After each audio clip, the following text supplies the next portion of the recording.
Today is about how do we use technology and all the other different parts that are available to us to get ever more with ever less. So who can give me some examples of leverage? Look around this room. What are some examples of leverage? Computers, screens.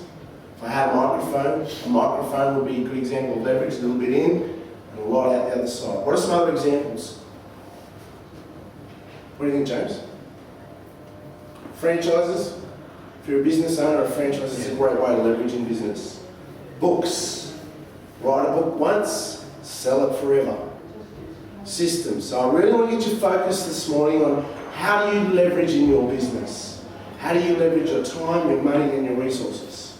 Darren Hardy, if you've ever heard of a guy called Darren Hardy, he has the Success magazine. He's the chairman of the board of the Success magazine, a great magazine. If you are looking for some great magazines, Google it, the articles in it every month are fabulous. Who gets it? You guys get it? You guys get it? Yep. And you get an audio CD. But he wrote a book called The Compound Effect, which again is about leveraging over time.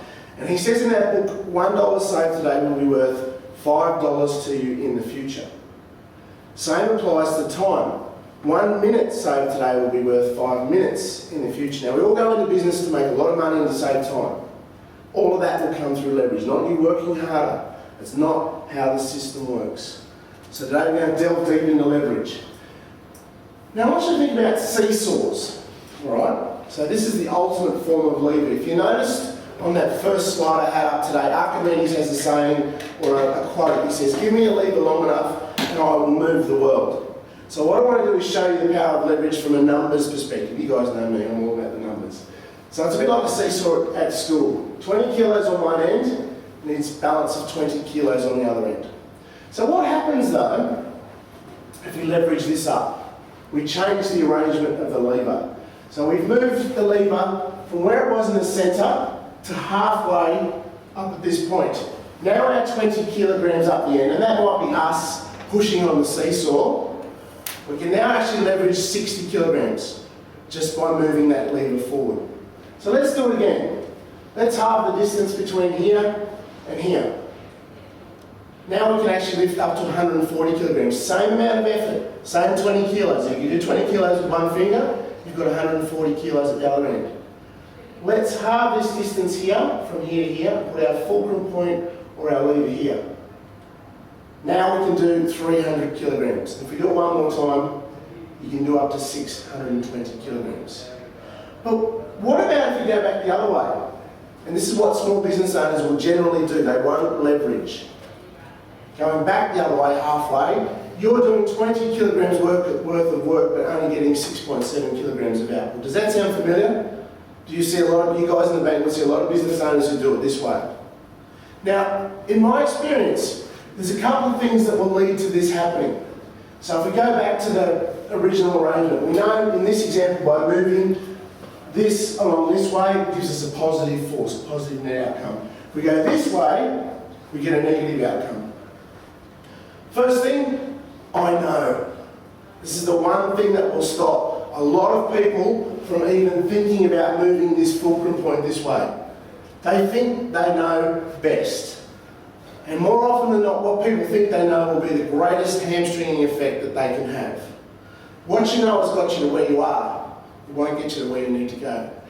Over here, sometimes we go into the unknown. We don't know what's going to happen. Over here, it can be a little bit scary sometimes. But you guys have been hanging around me long enough to know that that is where you get the growth factor. The other thing that stops us from moving the fulcrum or the triangle along that way is only I can do it. Who's ever done this one before? Nobody can do it as good as me. I'm Superman in my business. Again, this is going to be one of the things that kills you. So today we want to look at some different ways to start to hit these out of the park. And this morning when I was thinking about it, the other one that I can think of that stops us from moving that fulcrum point along is fear. Because sometimes it can be scary. Sometimes it can be frightening to let go of control in your business. But having well laid out documents, systems and procedures will make that a lot easier for when you do start to let go. And I might get some of the guys here to tell some stories about letting go as we go through today.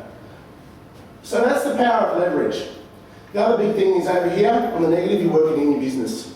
Head down, bum up, cutting hair, laying bricks, whatever it is in your business, as opposed to over here, This is working on your business. Committing to work on your business for a minimum of 5 hours every week. 5 hours that you work on it today will be worth probably 500 hours in the future. What was that example we talked about the other day, Scott? When we were talking about the VA. Scott's getting some admin help at the moment. Yeah, I can't remember what the formula was, but was it? I think we worked out if we spend about 20 hours all up getting this all in place now. So we're going to get some external help, building systems, videos, templates and everything for this lady to come in, train her up. And if she leaves or whatever, just get another one and go, there's the system. Yeah. And just put it in and run it. Yep. Speeds the whole thing up. But this is going to save Scott, like it's an extra 10 hours to start with that we're going to get her on. So freeing up 10 hours. So for Scott to work an extra 10 hours on his business and start to build a relationship with bigger clients over a 10-year time frame, I think we worked out it's going to save you something like 2 years or something like that. That's pretty good. Yeah. Some ridiculous amount. I'm talking about my golf handicap. That's right, golf handicap coming down. work. And at the end of the day, that's why we're in business. What's most important to you? So leverage is all about systems. Really simple. Saving yourself time, energy and money. But too often I see business owners go, bugger it, I'll just do it myself. And that's what's your biggest problem is you think, I'll just do it now, it's quicker and it's easier, but in the long run, you're costing yourself 5 times the amount of time. So whenever you can leverage it, and today we want to throw a whole bunch of different ideas at you from the guys at the bank, what Sharon's doing. How do you leverage in your business? How do you get super lazy within what you're doing within your business? Building systems to run the business.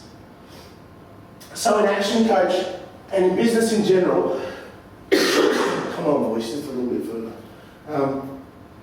You can look at your business from a financial perspective in terms of the expenses that you have, and then what's left over is our profit. Inefficiency will eat into your profit. So if you've got inefficient systems or no systems at all, here's where it comes out of the back pocket. As opposed to the other option here when you've got super efficient systems within your business, that's the difference, that extra amount of profit.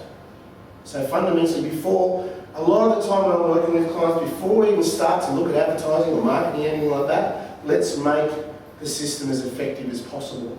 I was talking to someone the other day about the tax systems, and they want to do all these tax systems and change it all around. And I said, why bother? Why don't you just fix what we got and run it better? But anyway, it's government, it's not going to happen. So where are the efficiencies in your business that you can start to improve on? And these graphs can be anything. It doesn't have to be financial. It can be health, it can be relationships, can be anything you can think of in your life. These principles apply. The principles I want to share with you today are gravity principles. Don't mess with them. So here's our 4 systems of business, and we're going to focus heavily today on systems and technology with what Sharon is going to take us through with Google and how you can start to leverage Google. Documenting and automating your business so it works predictably every time. So things like videoing your processes, any templates or documents, anything like that you can leverage up. Brett and I were playing around the other day with some different things, using Siri for things like text messaging and typing emails, and all those sorts of things that save you time. How can you do it within your business? Secondly, delivery and distribution. Get it on time to the right place, first time and every time. Wastage within business is a killer. If you don't know what the wastage is within your business, you're going to start to do profits seriously. So making sure that your delivery and distribution is consistent every time.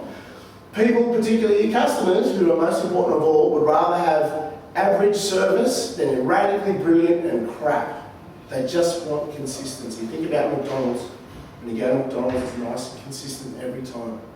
How consistent is your customer service experience? Is it predictable? Almost to the point of being boring. If it's not, and you're doing these ones, then that's eating into your profits. Accounting, testing and measuring. You guys hang around me enough to know test and measure, test and measure, test and measure. There is extreme power in knowing the numbers within your business, extreme leverage. When you've got marketing campaigns that you can predictably run, an investment of $1,000 will return an investment of $4,000 in profit.